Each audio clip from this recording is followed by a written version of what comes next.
आज की सेशन में हम लोग डिक्री और जजमेंट के बारे में स्पेशली पढ़ेंगे। इससे पहले जो सेक्शंस में हम लोग चर्चा कर रहे थे वहां तो केवल डेफिनेशनल सेक्शंस था। डेफिनेशनल सेक्शंस के अंतर्गत हमने ऑर्डर और डिक्री और जजमेंट एटसेट्रा के बारे में कुछ बेसिक सी डेफिनेशंस पढ़ी थी। आज के सेशन में हम डिटेल चर्चा करवाएंगे कि डिटेल डिक्री क्या होता है और डिटेल जजमेंट क्या होता है। तो बेसिक से हमारा चर्चा का टॉपिक्स है जजमेंट एंड डिक्री।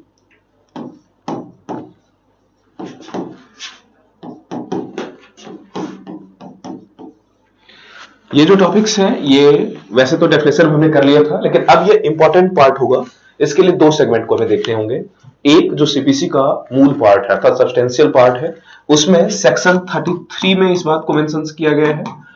और सेक्शन 33 में बहुत ज्यादा कुछ नहीं लिखा गया, उसमें केवल यही लिखा गया है कि आफ्टर हेयरिंग, मतलब पूरी तरह से कोर्ट में मसले को सुन लिया जाए, उसके बाद एक जजमेंट और उसके बाद एक डिक्री को प्रोनाउंस करना या डिक्री को देना जरूरी होता है। केवल सेक्शन 33 में इतना इंडिकेशन मात्र है, लेकिन इसके लिए जो इसका प्रॉपर एक्सप्लेनेशन है वो एक्सप्लेनेशन है ऑर्डर 20 में। ऑर्डर 20 में इसके लिए प्रॉपर इसके एक्सप्लेनेशन दिए गए हैं। और ऑर्डर 20 की यदि बात करें तो इसमें रूल 1 से लेके 20 तक है, जिसमें बहुत सारे रूल इंपॉर्टेंट नहीं है, लेकिन जो इंपॉर्टेंट रूल है उनकी हम चर्चा करवाएंगे। तो थोड़ा सा बेसिक चर्चा कर लें। जजमेंट क्या होता है और डिक्री क्या होता है डेफिनेशनल सेक्शन में हमने ऑलरेडी करवा दिया, लेकिन फिर भी थोड़ा सुन लो। जजमेंट का मतलब ये होता है कि वो कंसर्न्स जो जज प्राइमरीली व्हाटएवर भी फाउंड करता है, वो जो कुछ भी सुनता है या जो विपक्षी और पक्ष वाले पार्टी के अर्थात प्लेंटिफ और डिफेंडेंट के जो भी कुछ तर्क होते हैं, उन सारे तर्कों को एक साथ सुनते हुए उसके आधार पर वो अपना इश्यू फ्रेम करता है कि किन मुद्दों पर सुनवाई करनी है। और उन इश्यू फ्रेम्ड पर अलग अलग प्लेडरों के तर्क, अलग अलग प्लेडरों के एविडेंस और जो रीजनिंग्स हैं, उन सारी चीजों को सुनने के बाद अपनी तार्किकता के साथ अपने कंसर्न्स को उद्धरित करते हुए कि किस आधार पे किस निर्णय पे पहुंचता है, उसको वो मेंशंस करते हुए सारी डिटेल लिखता है। इसे जजमेंट कहा जाता है। अर्थात जजमेंट में क्या होगा, व्यक्ति कौन है, प्लीडर कौन है, इसके साथ साथ प्रतिवादी कौन है, उसका प्लीडर कौन है, इश्यूज क्या है, कंसर्न्स क्या है, एविडेंस किसने क्या दिए, इश्यू फ्रेम कैसे किया हुआ, इन सारी चीजों के बारे में जो डिटेल डिस्कशन होता है वो होता है जजमेंट में। जजमेंट के तुरंत बाद होता क्या है कि एक डिक्री को फॉर्म करना होता है। जैसे जजमेंट की बात की, अब जजमेंट तो ऐसे बहुत सारा पेज का हो जाए, कई बार हजार हजार पेज की जजमेंट हो जाते हैं, 12-12 हजार पेज की जजमेंट हो जाते हैं। तो इतने बड़े जजमेंट को फाइनली पढ़ना या कंक्लूड करना सबके बस की बात नहीं होगी। ना तो टाइम के द्वारा पॉसिबल होगा, ना ही एनर्जी एफिशिएंट होगा। ऐसे कंसर्न्स में क्या होंगे, कहा जाता है ऐसे ही कंसर्न्स में इसके तुरंत बाद कहा जाता है कि जजमेंट के बाद जजमेंट या जजमेंट के साथ साथ आपको एक डिक्री भी देनी होती है। और उस डिक्री में कंसाइज रूप में व्हाटएवर भी जो रिलीफ मिला है, रिलीफ ग्रांट किया गया है, या जो कुछ भी ऑर्डर दिए गए हैं बेसिकली टू एग्जीक्यूट करने के लिए, उनको समराइज करके लिखा जाता है, ताकि आप फाइनल क्रक्स को केवल उस मुद्दों को डिक्री को पढ़ के आप समझ सकते हो। तो यही कंसर्न्स है डिक्री और जजमेंट। तो जजमेंट क्या है, इसका प्रियोर स्टेज, और डिक्री क्या है, इसका बाद स्टेज। मतलब जजमेंट के बाद डिक्री का फाइनलाइजेशन होता है। सेक्शन 33 क्या करता है, सेक्शन 33 कहता है आफ्टर हियरिंग द आर्गुमेंट्स, जो भी आर्गुमेंट्स है, बहस है, मुद्दे को सुनने के बाद जजमेंट दिया जाता है। आफ्टर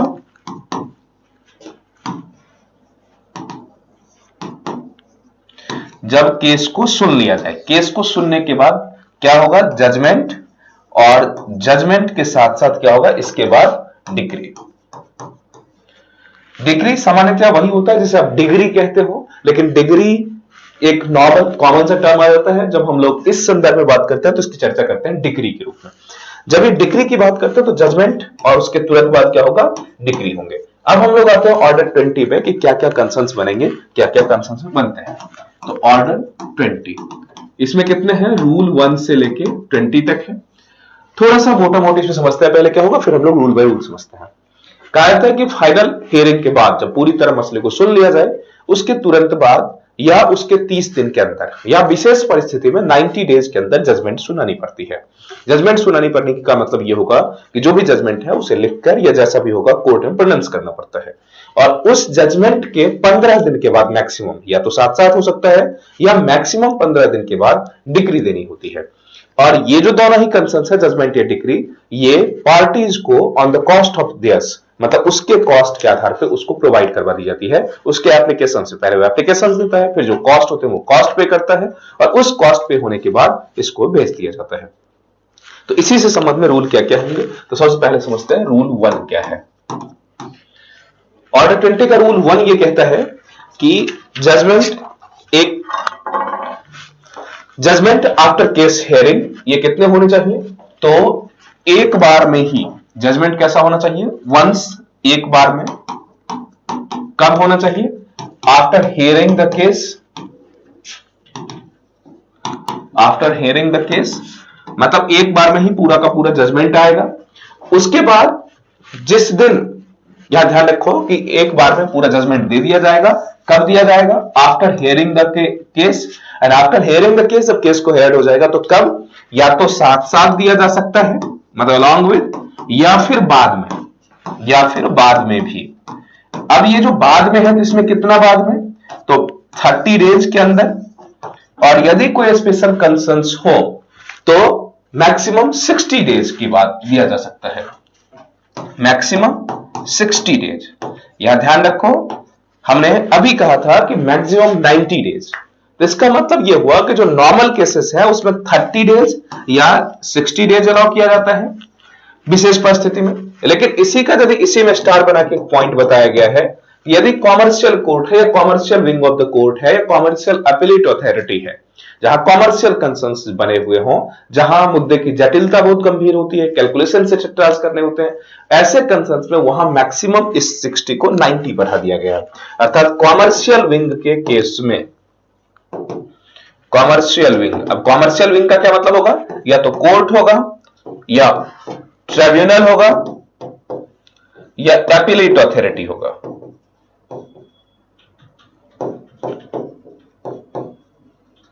जहां भी होगा, इन सारे कंसर्न्स में मैक्सिमम 90 डेज तक दिया गया है। अर्थात सामान्य केस में कितना है, यहां आप ध्यान रखोगे, जजमेंट के 30 दिन के अंदर, विशेष परिस्थिति में 60 डेज। लेकिन यदि कॉमर्शियल मसला हो तो ऐसे कंसर्न्स में मैक्सिमम 90 डेज तक जजमेंट सुनाया जा सकता है। अब इसी के साथ स्टार बना के एक पॉइंट और नोट कर लो कि जजमेंट के 15 डेज के अंदर, जजमेंट के 15 डेज के अंदर डिक्री भी देनी अनिवार्य होती है। डिक्री कब देना होगा? जब जजमेंट सुना दिया जाएगा उसके 15 दिन के अंदर। इसके बाद इसी में जजमेंट में कुछ और भी इसमें पॉइंट बताए गए हैं रूल 1 में ही। कहा जाता है कि यदि जजमेंट रिटेन हो, यदि रिटेन जजमेंट है तो उस जजमेंट में कोर्ट में प्रोनाउंस करने के टाइम में पूरे के पूरे जजमेंट को पढ़ना आवश्यक नहीं है। यदि पॉसिबल हो तो जो मुद्दा है, जो कंसर्न्स मुद्दा है और रिलीफ क्लेम किया हुआ है, इन सारी चीजों को पढ़ के ही समाप्त करवाई जा सकती है। यह स्पेशली ध्यान रखो, सामान्य नियम यह है वैसे कि पूरी जजमेंट को वहां पढ़ा जाता है, लेकिन जजमेंट यदि बहुत बड़ा हो, रिटन स्टेटमेंट में हो, तो ऐसे कंसर्न्स में, हाँ उसमें भी जब हाईकोर्ट ने इंपावर्ड किया हो किसी जज को, यदि स्पेशली इंपावर्ड किया गया हो तब तो पूरा का पूरा जजमेंट को पढ़ के सुनाएगा। यदि ऐसा नहीं है तो फिर ओरल डिक्टेट भी करवा सकता है, और यदि ओरल डिक्टेट करवाएगा तो अब यहां दो कंसर्न्स होंगे कि एक तो यदि जजमेंट पूरा लिखा हुआ है, ऐसे लिखे हुए कंसर्न्स में जो भी उसको इंपॉर्टेंट लगे वो पार्ट, और जो कंसर्न्स इश्यूज को कंसर्न करता है उन सबको डिस्कस करते हुए वो समाप्त कर सकता है। लेकिन यदि जजमेंट उसने ओरली डिक्टेट किया है, अर्थात लिखा हुआ नहीं है, तो ऐसे कंसर्न्स में फिर किसको याद होगा, कैसे लिखेगा? तो वहां एक शॉर्ट हैंड वाले लोग होते हैं। शॉर्ट हैंड का मतलब ये होगा कि जो आशुलिपिक जिसको कहते हो, वो अपनी एक कैसा कैसे इंडिकेशनल भाषा में पूरी की पूरी बातों को लिखता है। अब जैसे इंडिकेशनल भाषा में उसने लिखा, तो लेकिन उसमें भी चांसेस होते हैं कुछ गलत हो जाए, अर्थ का अनर्थ निकले, तो कहा जाता है कि उसके बाद वो जो शॉर्ट राइटर होगा, आशुलिपिक होगा, वो आशुलिपिक उस पूरे जजमेंट को बाद में लिखेगा, जज को दिखाएगा। जज उसे पढ़ने के बाद जब संतुष्ट हो जाएगा कि वो वही सारी चीजें हैं जिसको उसने डिक्टेट किया था, यदि ऐसा है तो अब वो फाइनल साइन करेगा और फाइनल जजमेंट हो जाएगा। उसके बाद 15 दिन के अंदर डिक्री करनी होती है, 15 दिन के अंदर मैक्सिमम। तो यहां ये बात ध्यान रखो कि जहां रिटेन स्टेटमेंट करनी हो कोर्ट में, तो यहां भी स्पेशली ध्यान रखो, जहां रिटेन स्टेटमेंट या रिटेन जजमेंट प्रोनाउंस करनी हो, जजमेंट प्रोनाउंस करनी हो, और जजमेंट लंबा हो तो क्या करेगा? तो ऐसे कंसर्न्स में पूरा जजमेंट पढ़ना नेसेसरी नहीं होता है। पूरा रीडिंग अर्थात टोटल रीडिंग करना जरूरी नहीं है, आवश्यक नहीं। तो फिर आवश्यक क्या होगा, क्या क्या इसमें करेगा रिटन जजमेंट में? तो ऐसे कंसर्न्स में ये होगा कि करना क्या चाहिए? Finding of issues, finding of issues. अर्थात जो इश्यू फ्रेम हुआ था, इश्यू याद करिए हमने कहा कि पहले प्लांटेड के प्लांट, उसके बाद रिटेन स्टेटमेंट, उसके बाद इश्यू का फ्रेम होता है। तो जो जो इश्यू फ्रेम हुआ था उसमें फाइंडिंग क्या है, ये मुद्दा इंपॉर्टेंट है, इसको रीड करना ही होगा उसे। And final order, and in पे फाइनल ऑर्डर क्या दिया है, यदि इतनी सारी चीजें बता दिया तो दैट इज इनफ। तो फाइनल ऑर्डर और पूरा जजमेंट पढ़ना जरूरी नहीं है, ये आवश्यक है, ये ध्यान रखो। जब आप रिटेन जजमेंट भी पढ़ रहे हो तो इतने पार्ट तो करने ही होंगे, पूरा जजमेंट पढ़ो या ना पढ़ो उसका अलग कंसर्न है। अब यहां एक चीज और भी ध्यान रखना होगा कि यदि हाईकोर्ट ने स्पेशल एम्पावर्ड किया हो तो पूरा जजमेंट डिक्टेट किया जा सकता है। स्पेशली ध्यान रखो, इफ स्पेशली एम्पावर्ड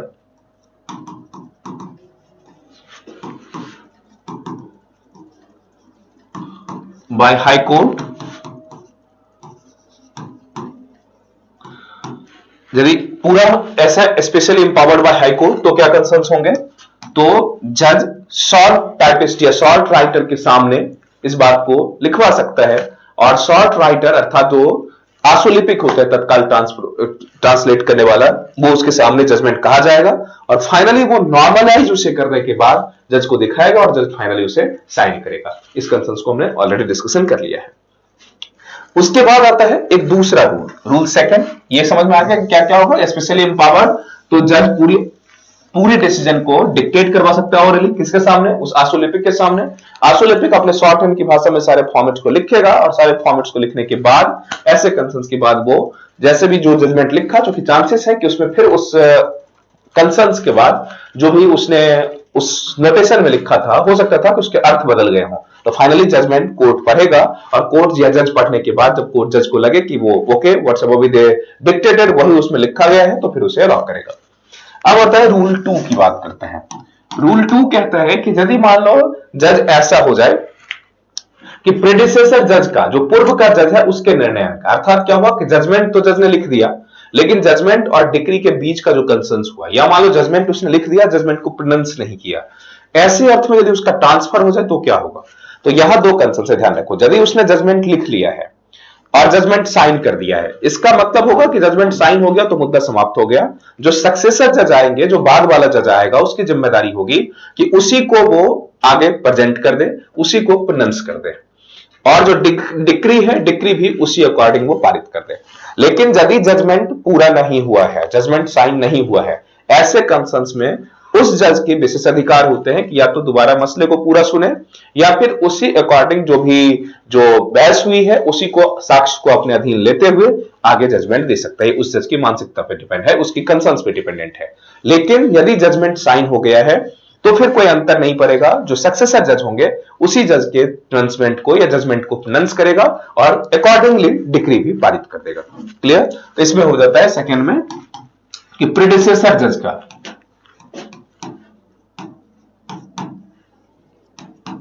जजमेंट, जो पूर्व वाला जज है उसके जजमेंट का क्या होगा, तो यदि इफ जजमेंट साइंड, यदि जजमेंट साइंड हो गया है तो क्या होगा, तो उसी को प्रोनाउंस करेगा, उसी को प्रोनाउंस करेगा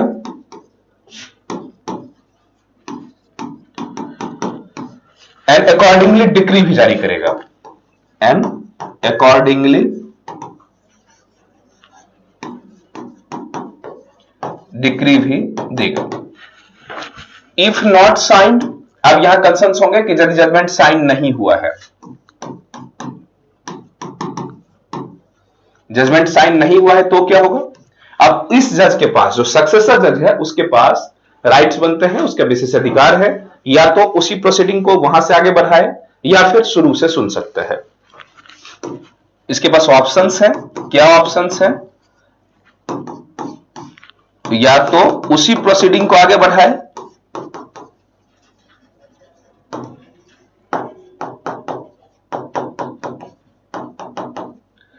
या फिर नए तरीके से सुनवाई करे।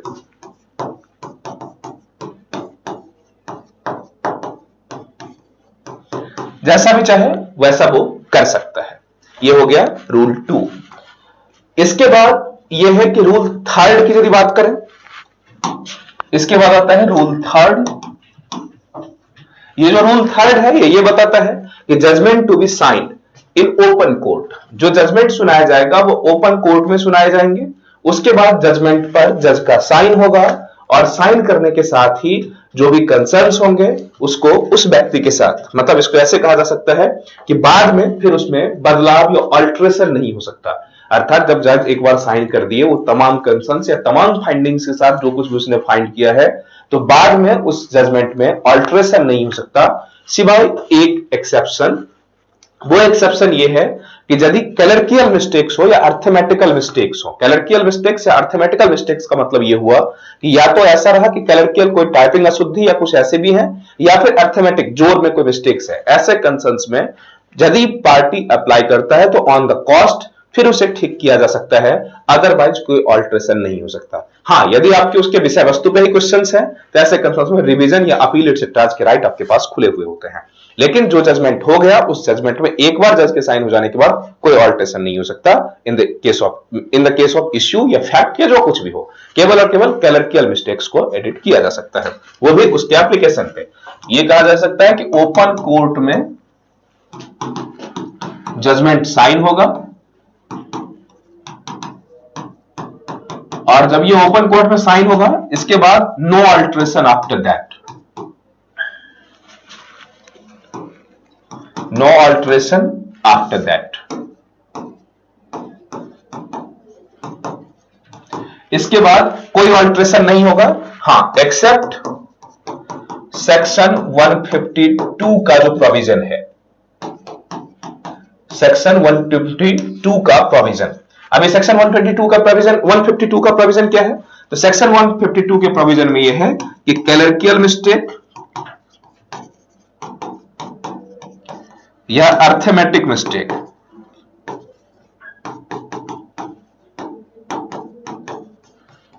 क्लर्कियल या अर्थमेटिक मिस्टेक से भी है तो उसको तो ठीक किया जा सकता है, अदरवाइज कोई जजमेंट नहीं होगी। हाँ, एक बात पर ध्यान रखो, ऑल्ट्रेशन एक पॉइंट, यहां अपील और रिवीजन का ऑप्शन बचा हुआ होगा।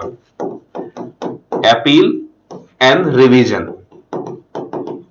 का ऑप्शंस होंगे। अर्थात ये होगा कि पूरे जजमेंट को ही बदलना है, जब अपील में जाएगा तो सीनियर कोर्ट में जाएगा, या फिर जब रिवीजन में ही स्वयं उसी कोर्ट में जाएगा तब भी कंसर्न्स होंगे, तब तो जजमेंट जज ही बदल रहा है, वो एक अलग अर्थों में होगा। लेकिन नॉर्मली इस जजमेंट में कोई बदलाव नहीं होगा एक बार जब साइन हो गया तो। ठीक, अब इसके बाद रूल 4 की बात करते हैं। रूल 4 क्या कहता है? रूल 4 ये कहता है कि कोर्ट ऑफ स्मॉल कॉज, अब कंसर्न्स ये होंगे कि जजमेंट में लिखा क्या जाएगा, ये रूल 4 बताता है। जजमेंट में लिखा क्या जाएगा, क्या लिखा जाएगा, आगे इसकी हम एक अपेंडिक्स में चर्चा कर पाएंगे कि आखिर क्या लिखा जाता है, अभी यहां समझ लो। अब इस कंसर्न्स में दो पार्ट आए, एक तो कोर्ट ऑफ स्मॉल कॉज, यहां कंसर्न्स होंगे कोर्ट ऑफ स्मॉल कॉज, और जो दूसरा है अदर कोर्ट। अदर कोर्ट का मतलब वो सारे कोर्ट आ जाएंगे जो इसके अलावा है। तो जो कोर्ट ऑफ स्मॉल कॉज है इसमें यह कहा जाता है कि इसको बहुत ज्यादा डिटेल नहीं लिखना होता है, इसे केवल जो कंसर्न्स इश्यूज है वो और जो फाइंडिंग्स है अर्थात जो जजमेंट है वही लिखना पड़ता है। लेकिन जो अदर कोर्ट है इसको पूरा डिटेल जजमेंट लिखना होता है, इसको पूरा डिटेल लिखना होता है। अब इस डिटेल में क्या लिखना होता है ये ध्यान रखो। तो जो इसमें है इसमें कहा जाता है कॉन्साइज स्टेटमेंट होगा, जो सबका स्टेटमेंट है संक्षिप्त रूप से कॉन्साइज रूप में, एक सारगर्भित रूप से कॉन्साइज स्टेटमेंट लिखने होंगे। इसके साथ द पॉइंट लिखने होंगे, वो सारे पॉइंट जो उन्होंने फाइंड किया है, या पॉइंट ऑफ डिटर्मिनेंट्स कह सकते हो। पॉइंट ऑफ डिटर्मिनेंट्स का मतलब जिन चीजों का निर्धारण करना है, जो इश्यूज है उसको लिखना होगा। उसके बाद decision thereon, decision thereon का मतलब उसके बाद आपने निर्णय क्या लिया है, उसके बाद रीजन फॉर दैट, उसके लॉजिक क्या है, ये सारी चीजों को आपको लिखने होंगे। लेकिन जो कोर्ट ऑफ स्मॉल कॉज की बात करें तो इसमें केवल और केवल दो मुद्दा लिखना है कि एक कि जो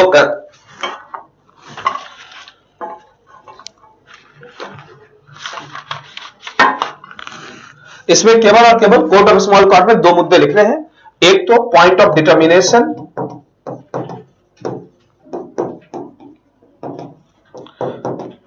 एंड जजमेंट देयर ऑन या एंड डिसीजन देयर ऑन।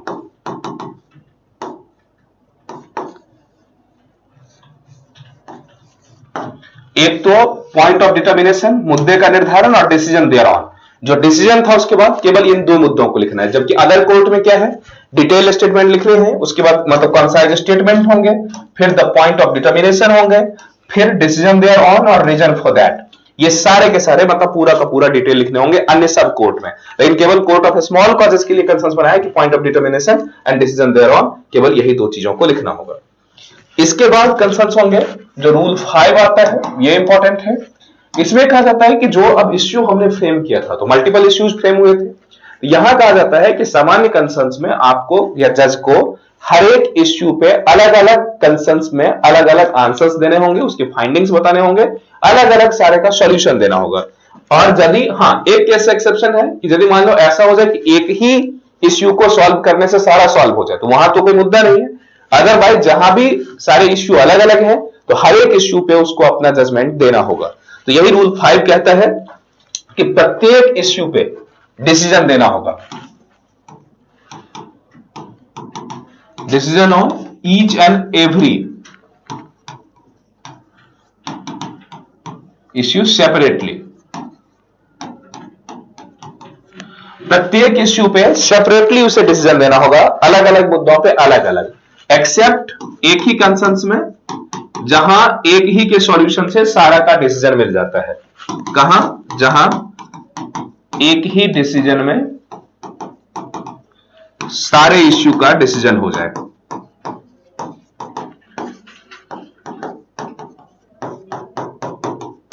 केवल इस कंसर्न्स को छोड़ दिया जाए, तो अन्य हर जगह ये ध्यान रखो जो भी डिसीजन होंगे वो ईच एंड एवरी इश्यू पर इंडिविजुअली या सेपरेटली करना होगा। अर्थात जितने भी इश्यूज बनाए गए, और ध्यान करो इश्यू कब बनाया जाता था, ये थर्ड स्टेज हुआ करता था, कब? जब प्लेंटिफ प्लेंट दायर करता था, उसको रिटेन स्टेटमेंट आता था, दोनों के बाद जज अपने मस्तिष्क से अपनी बुद्धि विवेक का इस्तेमाल करते हुए इसी को फ्रेम करता था किन किन इश्यू पे मुद्दों को सुनना है। इसके बाद स्पेशली इसी में रूल 5 में 5 का ए बनाया गया है।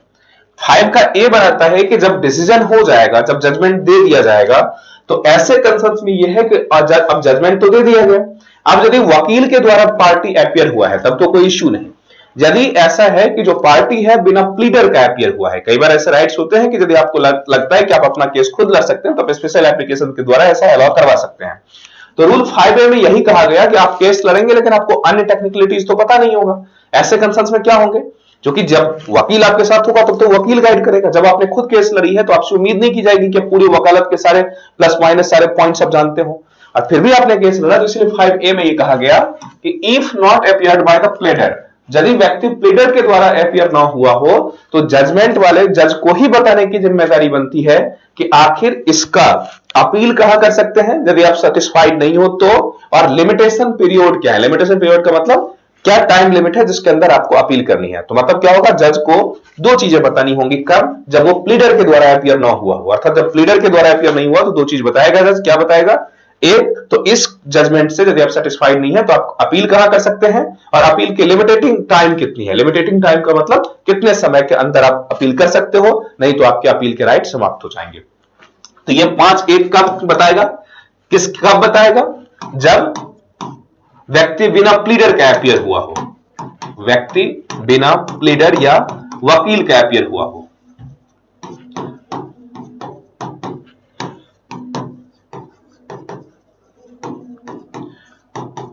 अब यहां ध्यान रखो ये क्यों ऐसा हुआ, क्योंकि जब वकील के द्वारा अपियर होगा तो वकील बताएगा ही उसे।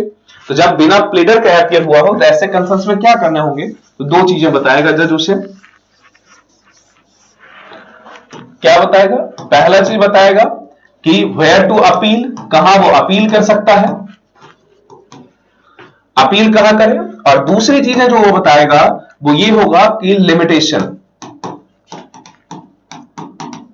अर्थात कब किस टाइम पीरियड के अंतर्गत वो अपनी अपील की राइट खो देगा, ताकि वो इस पर्टिकुलर टाइम फ्रेम के अंदर यदि सेटिस्फाइड नहीं है और वो करना चाहता है तो वो अपील कर सके।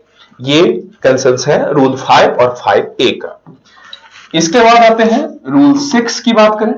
रूल 6 में हमें यह बताता है कि ऑर्डर में जजमेंट या डिक्री में आखिर मूलतया क्या क्या लिखना चाहिए। तो रूल 6 की चर्चा करें।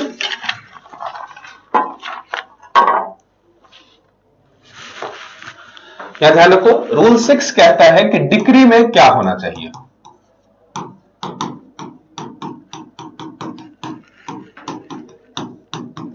आगे हम इसका फॉर्मेट भी करवाएंगे, अभी थोड़ा ये समझो कि डिक्री में क्या क्या होना चाहिए। तो कहा जाता है डिक्री में बहुत सारी चीजें होनी चाहिए। मूलतया सबसे पहला होना चाहिए नंबर ऑफ सूट्स, आखिर जो सूट्स है उसका नंबर क्या है। इसके अलावा name and description of the parties, name and description of parties, parties का मतलब डिफेंडेंट और प्लेंटिफ जो भी है। उसके बाद अदर डिटर्मिनेंट्स, इसके साथ साथ इसमें यह भी लिखने होंगे कि amount of cost, amount of cost किसको पे करना है, होम टू पे, कौन पे करेगा, हु पे, कौन पे करेगा, या मल्टीपल लोग हैं तो प्रोपोर्शनेशन, अनुपातिक रूप से, अनुपात मतलब किस अनुपात में पे करेगा, या यदि पॉसिबल ऐसा संभव ऐसा नेसेसरी है तो किस प्रॉपर्टी से, थ्रू व्हिच प्रॉपर्टी। इन सारी चीजों को स्पेशली डिक्री में मेंटेन करना होगा, ये कहता है रूल 6। इसी में थोड़ी और भी बात समझ लो, रूल 6 में ही अलग अलग पॉइंट्स और भी हैं, उन पॉइंट्स की चर्चा करें तो उसमें 6A में कहता है कि प्रिपरेशन ऑफ डिक्री कब होना चाहिए, कैसे होना चाहिए।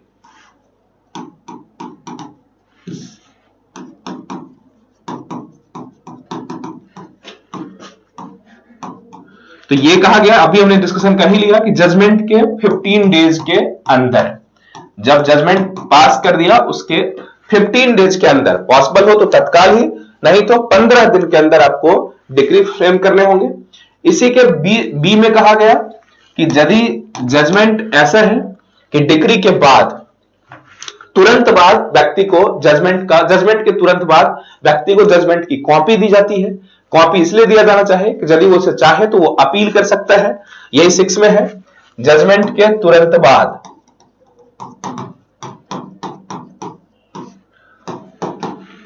पार्टी को उसकी कॉपी उपलब्ध करवाया जाए,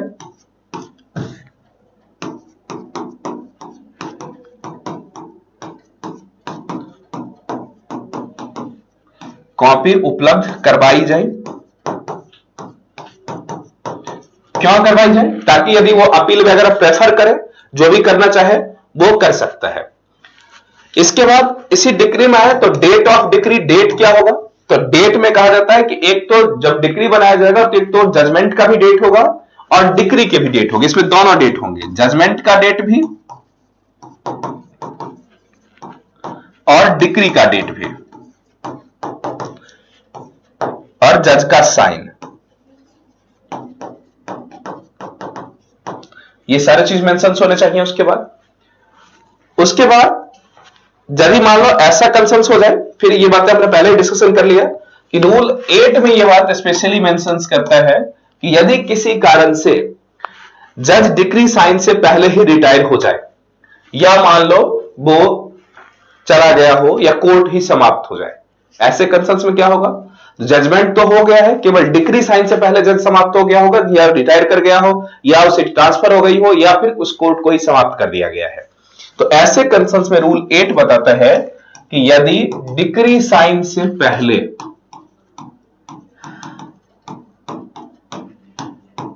दो ऑप्शन होंगे, जो जज है डिक्री साइन से पहले जज रिटायर हो जाए या वैकेट कर दे, रिटायर हो जाए या सीट खाली हो जाए, रिक्त हो जाए, वैकेट कर दे, या फिर कोर्ट ही समाप्त हो जाए, कोर्ट ही समाप्त हो जाए, मतलब किसी कारण से सरकार ने या जो संस्था ऑथराइज है वो उसने कोर्ट को ही समाप्त कर दिया, तो क्या होगा? ऐसे कंसेंस में जो साइन होगा वो कौन करेगा? साइंड बाय सक्सेसर जज, या तो सक्सेसर साइन करेगा, और यदि कोर्ट ही खाली हो जाए, मतलब कोर्ट ही समाप्त हो जाए तो क्या करेगा? ऐसे कंसर्न्स में इस कोर्ट का जो अपीलीट कोर्ट था, अपीलीट कोर्ट का मतलब यह होगा कि जिस कोर्ट में इस कोर्ट के फैसले के खिलाफ आप अपील कर सकते थे, वो कोर्ट ओरिजिनल मालिक होगा और उस कोर्ट से हम साइन करवा सकते थे। अर्थात तब उस डिक्री पे कौन साइन करेगा? अपीलीट कोर्ट,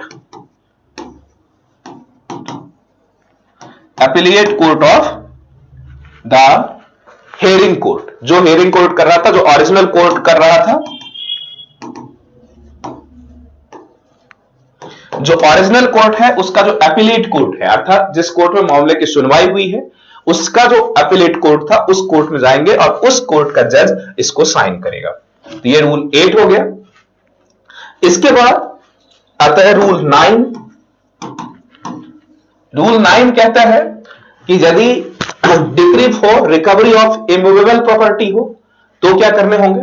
तो इसी कंसर्न्स में होंगे कि इमूवेबल प्रॉपर्टी होंगे तो उसके बारे में जो सर्वे या सेटलमेंट्स के नंबर होंगे, उसकी जो बाउंड्रीज होंगी, उसकी जो चौहद्दियां होंगी, ये सारी चीजें बतानी होंगी ताकि इमूवेबल प्रॉपर्टी प्रॉपरली एड्रेस हो सके। कहता है डिक्री ऑफ इमूवेबल प्रॉपर्टी। तो ऐसे कंसर्न्स में क्या होंगे? इसको प्रॉपरली नंबर ऑफ सेटलमेंट्स या सर्वे नंबर, बाउंड्रीज, अर्थात बाउंड्रीज एक्सेट्रा भी इसमें सारी चीजें लिखनी चाहिए होगी ताकि वो आसानी से लोकेट हो सके। क्यों? ताकि आसानी से लोकेट हो सके, पहचाना जा सके।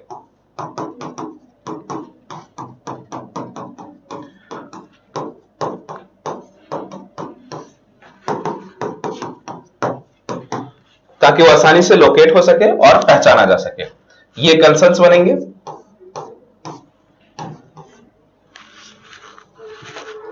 ये रूल 9 हो गया। इसके बाद आता है रूल 10। रूल 10 कहता है कि यदि मूवेबल प्रॉपर्टी से संबंधित कोई कंसर्न्स हो, ऐसे कंसर्न्स में क्या होंगे? तो कहता है मूवेबल प्रॉपर्टी के संदर्भ में यदि मान लो उस प्रॉपर्टी को किसी को देना है तो इस बात की डिक्री है, तो उसमें ऑल्टरनेटिवली उसे यह भी लिख के देना होगा कि in case the party failed, अर्थात वो व्यक्ति जिसे उसको समर्पित करना था, जिस व्यक्ति को डिलीवरी करना था, वो फेल हो गया, तो ऐसे कंसर्न्स में कॉस्ट क्या इनकर्ड किया जाए, कितने कॉस्ट उसको लगाया जाए, ये भी उसको अल्टरनेटिवली मेंशंस करने होंगे। तो रूल 10 कहता है कि इफ रिलेटेड टू, अर्थात decree related to movable property,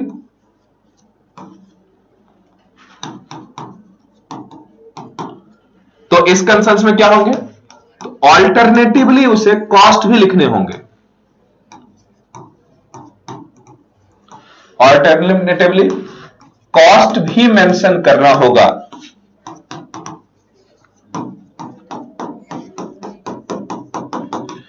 alternatively cost mention करना होगा। ऑल्टरनेटिवली का क्या मतलब? यदि इमूवेबल प्रॉपर्टी की डिलीवरी फेल हो जाए, यदि डिलीवरी नहीं हो पाए,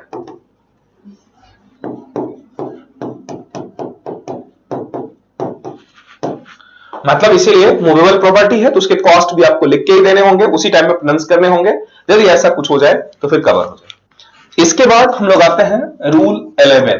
यहां 11 से लेकर 19 तक चलेंगे। इस टोटल रूल में चाहे तो पार्टीशन सूट्स हैं या अन्य तमाम तरह के सूट्स हैं, आप डायरेक्ट में से देखेंगे। फाइनली यह है कि यदि किसी भी सूट्स में ऐसा लगता है कि तत्काल एक बार में डिसीजन देना पॉसिबल नहीं है, इंक्वायरी फर्दर करने की जरूरत है, ऐसे कंसर्न्स में कोर्ट चाहे तो प्राइमरी और फाइनल दोनों प्राइमरी डिक्री भी दे सकती है। सामान्यतः डिक्री क्या होता है? फाइनल डिक्री भी होता है और प्राइमरी डिक्री भी होता है। तो इसमें यह कहा गया है कि कोर्ट को यदि लगे तो कोर्ट प्राइमरी डिक्री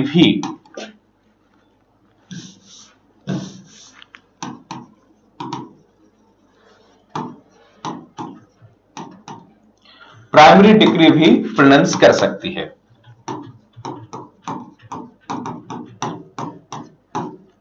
यदि कोर्ट को ऐसा लगे कि प्राइमरी डिक्री करना है तो कोर्ट प्राइमरी और फाइनल डिक्री दोनों दे सकते हैं। फाइनली आते हैं रूल 20। रूल 20 ये कहता है कि certified copy of judgment and decree जो भी होगा, वो on the application of the party and paying the cost related to that उसे अवेलेबल करवाने होंगे। तो रूल 20 में फाइनली आते हैं। इससे पहले क्या था, इसमें यह था कि प्राइमरी एंड फाइनल डिग्री, तो पहले बीच में फाइनल डिग्री से पहले प्राइमरी डिग्री प्रोनाउंस कर सकता है। प्राइमरी डिग्री कब? फाइनल डिग्री से पहले, यदि ऐसा आवश्यक हो, नेसेसरी हो। रूल 20 क्या कहता है कि certified copy of judgment and decree, judgment and decree party को प्रोवाइड करने होंगे उसके एप्लीकेशन पर।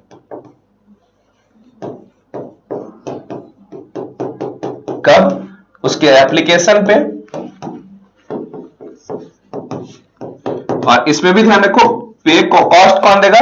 तो आफ्टर पेइंग कॉस्ट,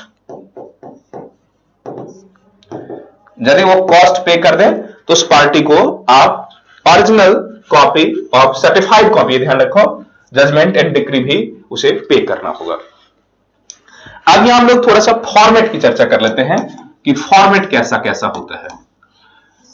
तो सबसे पहले हम जजमेंट की फॉर्मेट चर्चा करते हैं, ये क्या होता है। तो जो जजमेंट का फॉर्मेट है, तो सबसे पहले देखो जजमेंट में होता क्या है। तो जजमेंट में जो सबसे पहला लिखा होता है वो होता है नेम ऑफ कोर्ट। सबसे पहली चीज क्या होती है? Name of the court. उसके बाद जो दूसरा पॉइंट है वो होता है सिविल सूट नंबर, मतलब सिविल सूट, हर एक सूट का नंबर होंगे। चूंकि यहां सिविल कोर्ट की बात हम कर रहे हैं इसलिए यहां सिविल सूट का नंबर होगा।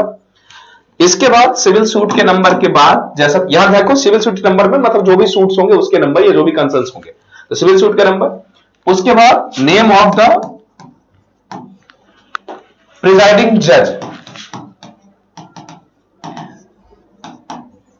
जो जज इस मुद्दे को प्रिजाइड कर रहा है कोर्ट को, अर्थात जो इसको सुन रहा होगा। फिर इसके बाद आता है तो उसमें यह होगा description of parties,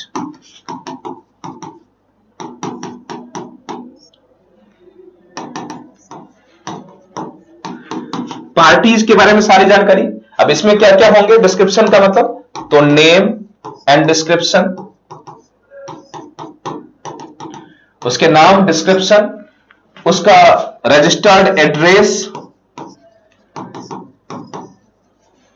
registered address.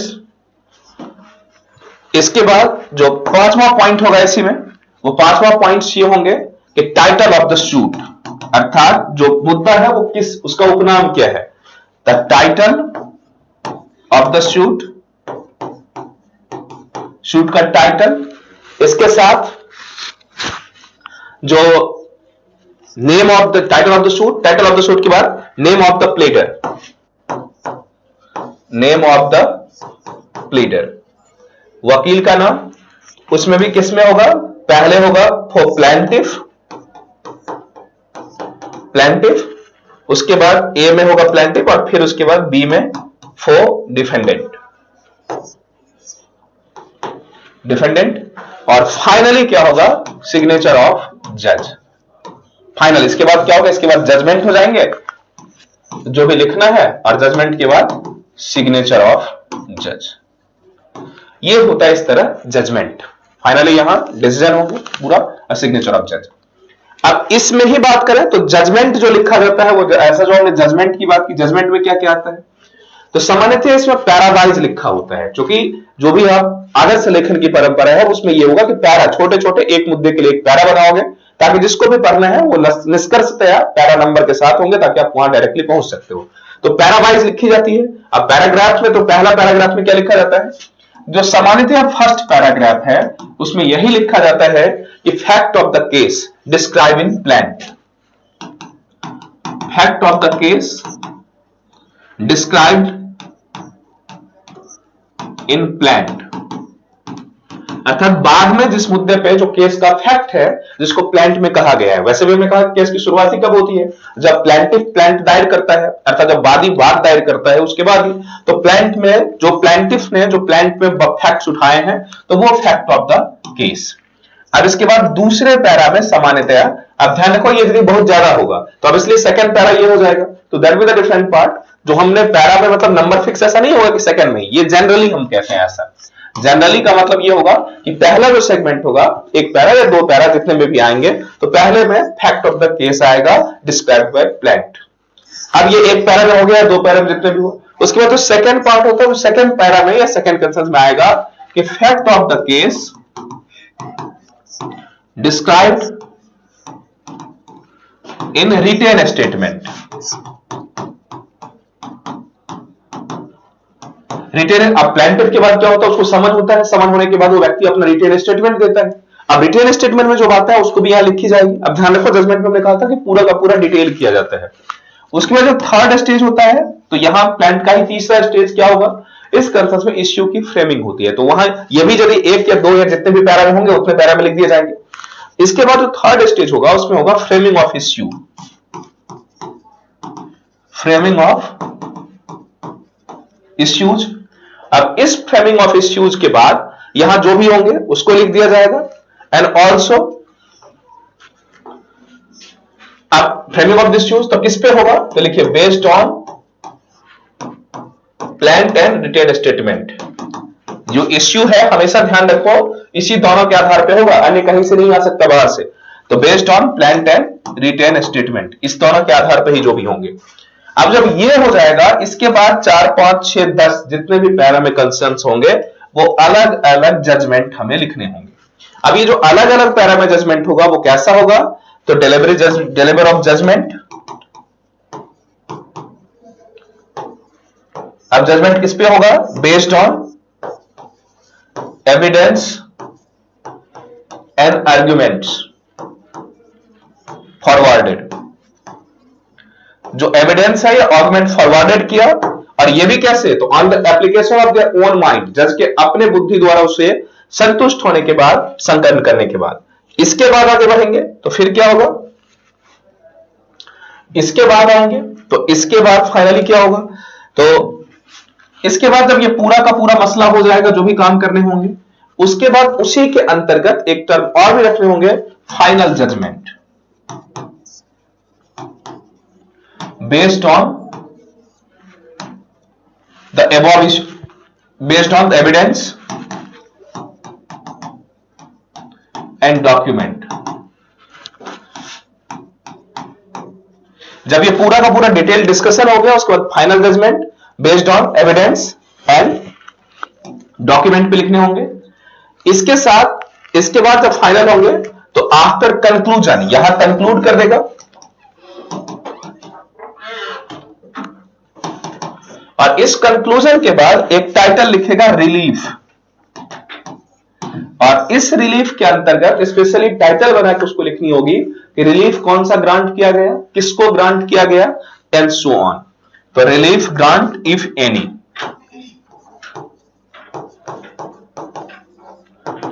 If any, यदि रिलीफ ग्रांट किया गया है तो क्या किया गया है, एनी। उसके बाद बात करें रिलीफ के बाद, तो फाइनली उसको सिग्नेचर करना होगा ऑफ जज एंड डेट।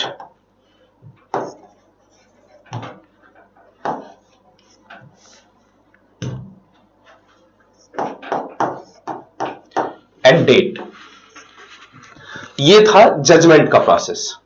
अब इस जजमेंट के बाद लगता है डिक्री में क्या होगा। देखो डिक्री में हमने क्या कहा कि जजमेंट के जो पूरे पूरे प्रोसेस होते हैं वो सारे के सारे चीजें नहीं लिखी जाती हैं, केवल समराइज और कंसाइज फॉर्म होता है। तो इसमें भी थोड़ा सा शुरुआती जो फॉर्मेट्स है वो लगभग शुरुआत का फॉर्मेट जजमेंट की तरह ही है, लेकिन बीच का जो पैरा है डिटेल जजमेंट, उसको सॉर्ट करके केवल और केवल कंसाइज किया जाता है। तो इसमें सबसे पहले क्या होगा, name of the court, name of the court. दूसरा पॉइंट इसके नीचे क्या होगा, इसमें होगा सिविल सूट नंबर। इसके बाद तो तीसरे पॉइंट्स में आएंगे, तो इसमें होगा नेम ऑफ प्रिजाइडिंग जज, यहां तक सेम ही होगा।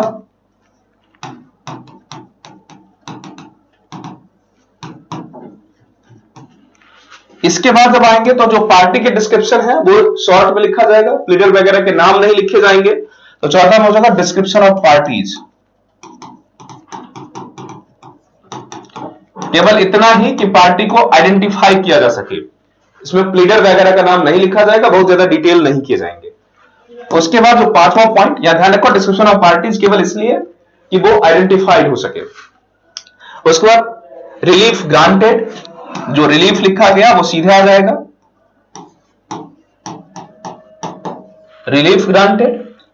उसके साथ जो 6 पॉइंट, अब यही पॉइंट हो गया, इसमें केवल और केवल ये कंसाइज रूप में लिख दिया जाएगा। बीच में जो कंक्लूजन था, आर्गुमेंट्स थे, एविडेंस थे, डॉक्यूमेंट्स था, जिस आधार पे जजमेंट में वो सारी चीजों को डिस्कशन करना था कि कौन सा जजमेंट कौन सा डॉक्यूमेंट किसने दिया, एविडेंस किसने दिया, आर्गुमेंट्स क्या किए उसने, किसका रेफरेंस दिया, वो सारी चीजें। यहां वो सारी चीजें नहीं लिखते, केवल और केवल रिलीफ ग्रांटेड लिख दिया जाएगा। और finally date of the pronouncement of judgment लिखने होंगे, date of pronouncement of judgement,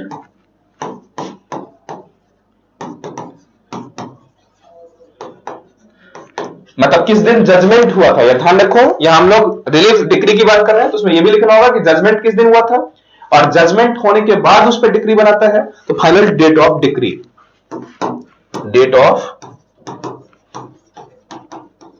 decree, मतलब डेट ऑफ डिक्री हो जाएगा और इसके बाद साइन। अर्थात डिक्री में date of pronouncement of judgment भी होगा, जब भी डिक्री होगी तो जजमेंट का भी डेट होगा और डिक्री के आपकी डेट होगा, और इसके साथ जो होगा वो साइन होंगे। तो आई होप कि ये जो कंसेंस था हमारा, लगभग हमारा ये समाप्त हुआ कि कैसे जो हमें जजमेंट और डिक्री होता क्या है, जजमेंट और डिक्री के प्रोसीजर्स क्या होते हैं, उससे कुछ इंपॉर्टेंट पॉइंट्स क्या थे। आई होप कि समझ में आ गया होगा। तो आज के सेशन को हम लोग यहां खत्म करते हैं, नेक्स्ट सेशन में फिर मिलते हैं।